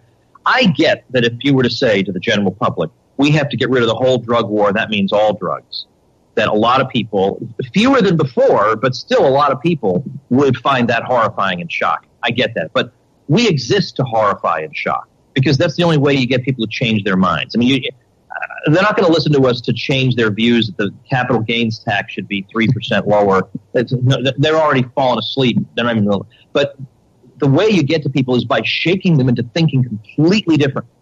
The problem with being a milquetoast libertarian and saying, well, we should legalize pot and then, then maybe, other drugs are a different matter, is that it makes it sound like libertarianism is really just your own personal habits with a philosophical rationale associated. It's not really a consistent set of principles. Whereas if I say about the drug war, we got to get rid of the whole thing, it's shocking, but at least people can say, well, I get why he's saying that, because his view is that people ought to be able to do what they want to do as long as they're not physically harming other people. At least I get where he's coming from. Whereas if you have somebody like a Gary Johnson says, we should legalize this drug, but this over here, now, come on now. Then what's libertarianism all about? Just your personal preferences? Or likewise, that's the problem with, on anti-discrimination law. I always point this out. Ann Coulter said that libertarians were a word I don't want to say, but it starts with a P, and it's not pansies, but it's a word like that. She said because they want to talk about how much they're in favor of pot, because they know they're not going to get in trouble. New York Times is not going to come after them for that. But how come they don't talk about anti-discrimination law? Because they're going to get in trouble for that. Well, secondly, because they support it, a lot of them. They support it, even though it's against the idea of freedom of association. So if you're going to say, well, people should be allowed to form this kind of group, and that should be okay. But if they want to do that kind of group or exclude for that reason, we can't have that. Then again, libertarianism seems like this hodgepodge. You can't really nail it down. It's for this, it's not for that. I think the only way that's going to make sense is just to say, I know how unfashionable this sounds. I get it. I know the abuse I'm going to get for it. I know I'm not going to be Mr. Popularity. But having said that to you, now that I have the integrity to speak to you that way, I basically favor voluntary interactions for all people. And that means for scummy people, too. They can have voluntary interactions, too, and you decent people can have your voluntary interactions, and that's how we're going to interact with each other. I'm not going to try to make scummy people into decent people, because it's not my job, and I probably would do a lousy job of it. Maybe their friends can shape them up. I don't know. But I have more finite goals and expectations for my life. I just want my neighborhood to be pretty decent, or my state to be pretty decent, or my friends and I to be pretty decent. And I think we can get there by interacting on a voluntary basis with each other. And so let's close with this, because this is something from my church days as a child and as a youth. There's something that was said to me that, it's like almost you go back in time. It's like my life would be so much easier if I'd never heard this statement. Like if my friend hadn't been into Rush and I hadn't got into Ayn Rand, and it was something that a priest told me. Oh, actually, he told the whole congregation. Because when it comes to moral rules, there are some that come easier and some that come harder, and they're different for different people and so on, right? The priest said to me, he said, Christianity is not a buffet. And that always really stuck with me. Because, it's not a buffet. You don't just get to pick and choose. It's the whole thing. And it's the same thing if you have these basic principles. My basic rule of the road is I don't want you to force me to fund your idea of a great road at the point of a gun. That's my first rule of the road, is I don't want to go to jail for disagreeing with how the road should be built. But this idea that principles are not a buffet, and you have to stick with the principles if you're going to have any credibility at all. The moment it becomes cherry picking, the moment you say, well, I like pot, I don't like heroin, so heroin should be illegal and pot should be legal, then you have just cast aside principle. Now, to me, if you're going to cast aside principle, why hold on to half of it? Like, why pretend? Just go merge with the general herd and do what you like. And, of course, everybody ex post facto justifies their personal preferences according to some kind of principle, but forget even that. If you're going to have a principle, have a damn principle. And if you're not going to have a principle, then don't. But this halfway house stuff, all it does is it dissolves the credibility of those who actually have principles. And, of course, now I'm thinking about it, maybe that's the whole point.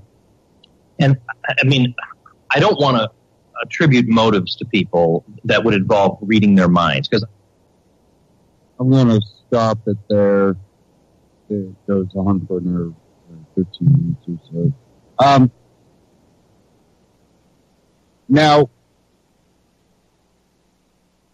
when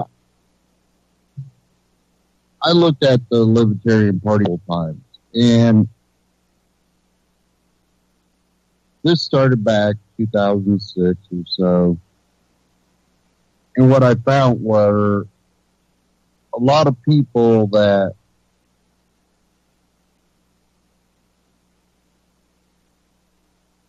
were more interested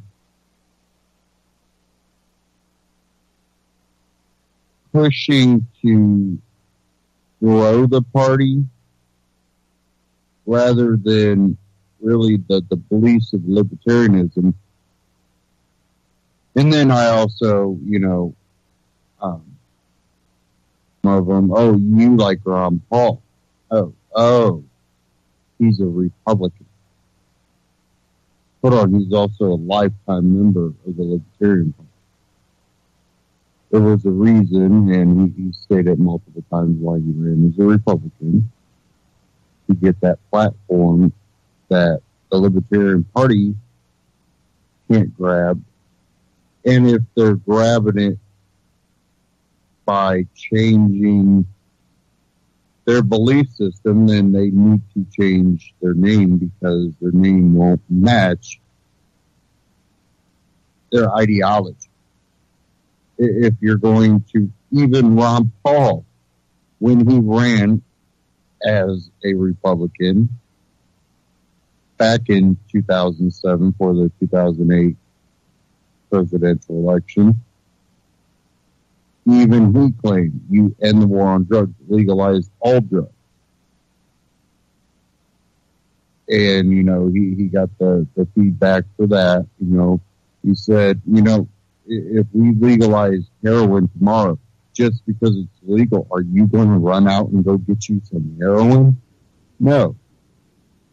People that, want to experiment or to, get addicted to it, they're already doing it. And then come to find out, we have a heroin problem now that's related to the opioid problem, which was a legal drug.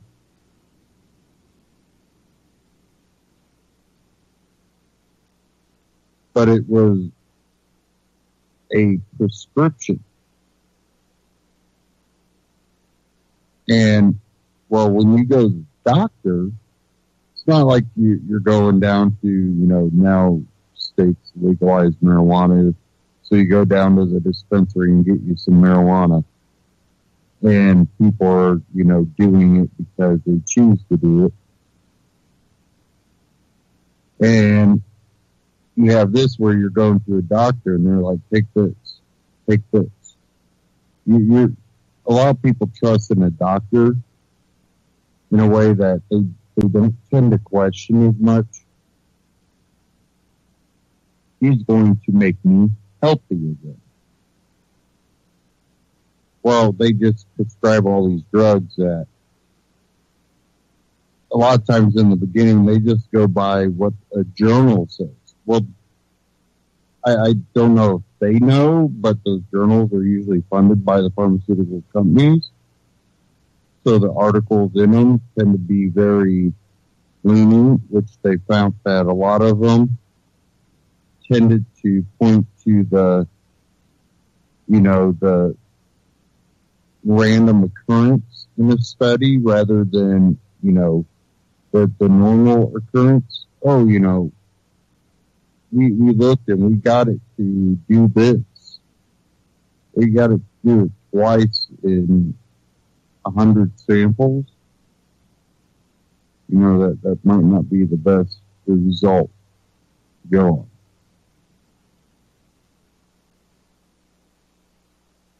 I have a lot of issues with that. But back to the libertarian thing, we see them go, oh, Ron Paul doesn't understand libertarianism. We vote for Gary Johnson.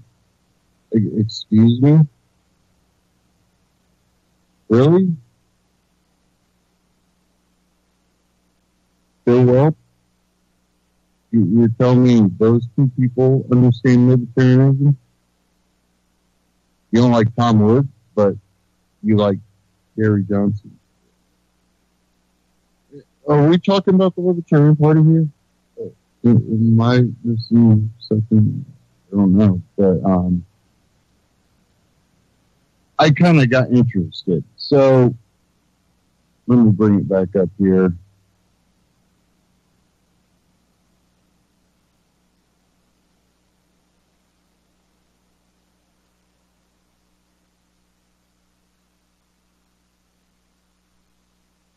I went to lp.org and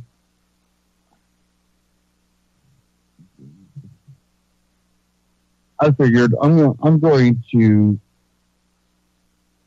go to the search bar up here and I'm going to type in Ron Paul.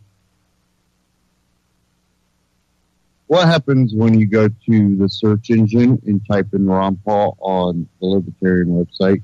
And another thing is you can find them if you look for under their membership of lifetime members.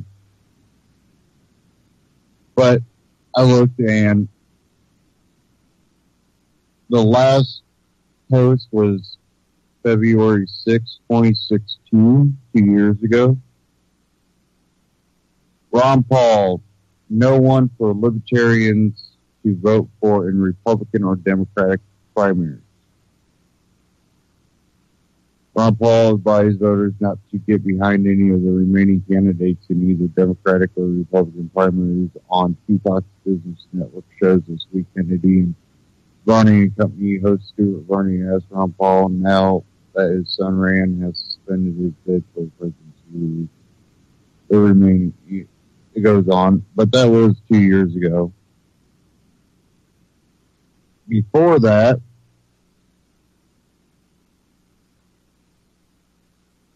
there was one on April 21st.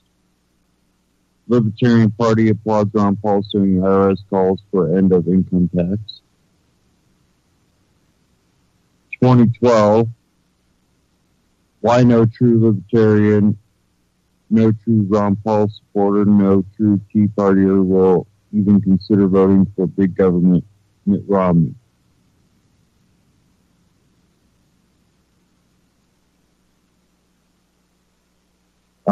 Overwhelming majority of Ron Paul supporters will vote for Governor Gary Johnson. Gary Johnson has 2 words for Ron Paul. Thank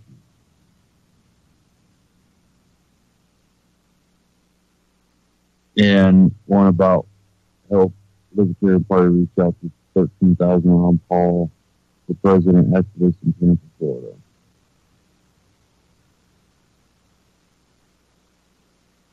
LP Mondays was 2011 message and Ron Paul questions.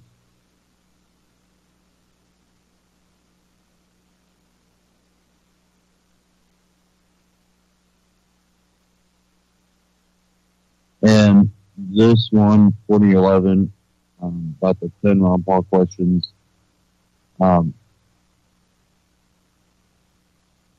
They question why Ron Paul isn't running on the Libertarian ticket. This is where I think there's certain people that were mad that Ron Paul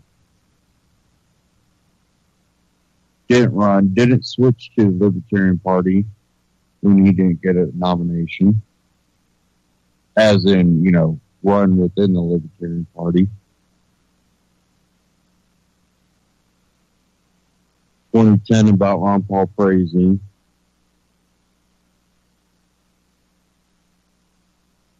And you just look back in how they have their articles and the dates on them.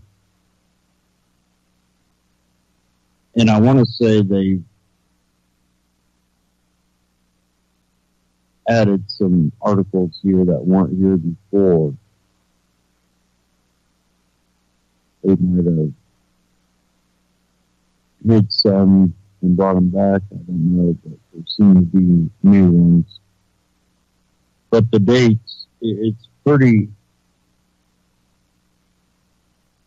weird what I've been seeing. But a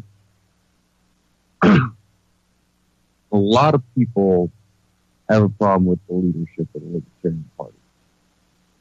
And it's pretty evident that they're not really looking at any type of libertarian type philosophy. They're looking to win. And what I'm looking at is what Gary Johnson and the leadership has talked about. And you don't catch it right away if you're just listening to them talk about their success. You think, oh yeah, they're getting bigger. Oh, well, yeah. But they're getting bigger under a philosophy that's not libertarian. And listen what their goal tends, which I've actually talked about it, and at the time I didn't realize it, because it would be nice for them to be able to compete in the same arena with the Democrats and Republicans. It's not just getting into a debate that they talk about when it comes to winning. There was something else, and it was getting a certain percentage so they can get federal funding.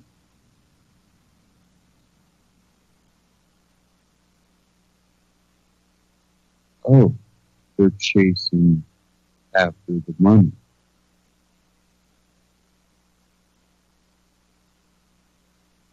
Now, when you're trying to push a libertarian philosophy into a political system that tends to be fighting against libertarian philosophy,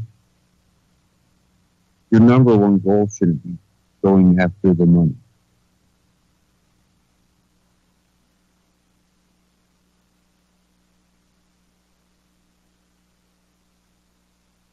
Number one goal is stopping government from overreaching and taking the right, creating a freer society.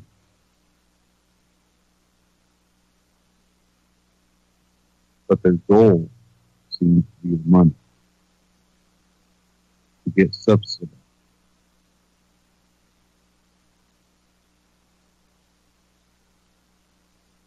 And get in the debates, which would be awesome.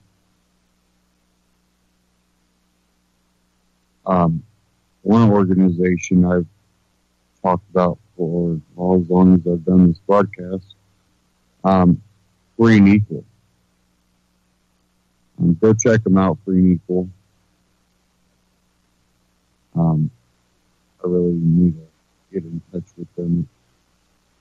It's been a while, so I'm not sure what campaigns or what they're accomplishing at this moment. I had so much going on throughout the years, and you know how that goes. It doesn't end. So I've been a little detached from Free and Equal, but let me see if I can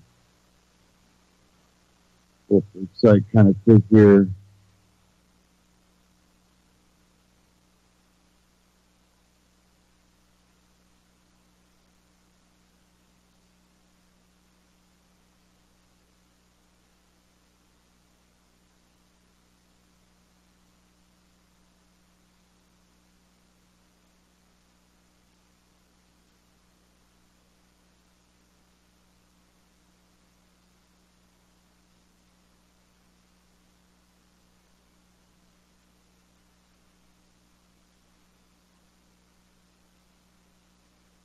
Okay, sorry about that.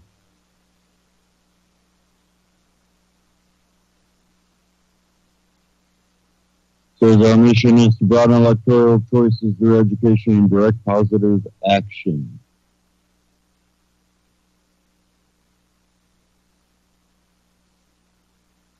Wait for the campaigns to pop up.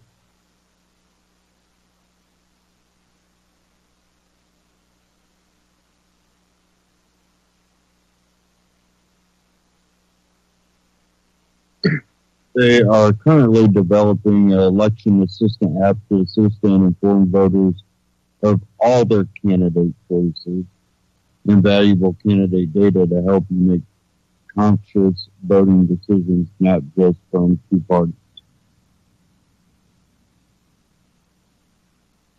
They want to build an independent candidate movement raise political consciousness through education, promote cultural change through the arts and music, get money out of politics, repeal Citizens United, encourage open debates, register to vote, encourage voting day as holidays, support campaign finance reform, support alternative voting methods, discuss new blockchain encrypted online voting solutions, reform the electoral college voting system, eliminate superdelegate voting system, support shorter presidential election cycle, eliminate restricted ballot access barriers, support open primaries, eliminate gerrymandering, encourage open elections through proportional representation, support independent media, get involved in local elections. So hopefully they're able to get this app going, and they've always got little campaigns they have going on and events they have going on. Go check them out. freeandequal.org.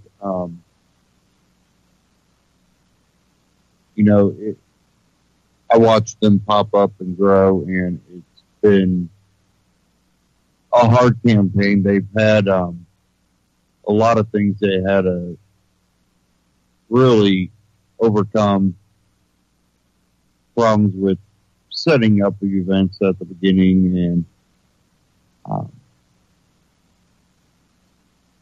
at first it looked like they were going to just, go full out.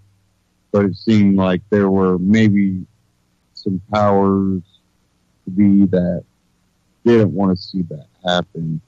And kind of put a little roadblocks here and there. But that really hasn't stopped them. They have continued to grow.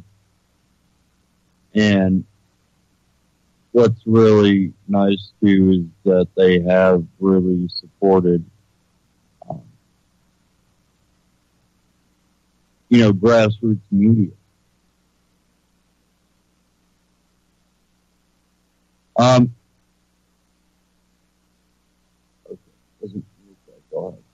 I had a little minute clip I wanted to play, but it's okay. We will get to that right next week. When we look at the 2020 elections, and if you look at any type of chance that Donald Trump might get reelected, it won't come if he passes restrictive gun, control measures. So I don't. It still makes people sour to him, and really, that's what probably upsets me about the Libertarian Party, because if he did something like that, the Libertarian Party needs a libertarian, true, rights-oriented, the idea of freedom-oriented, someone that could win the Tea Party, the Constitutionalists, someone that can appeal to that and appeal to the left that feel like they've been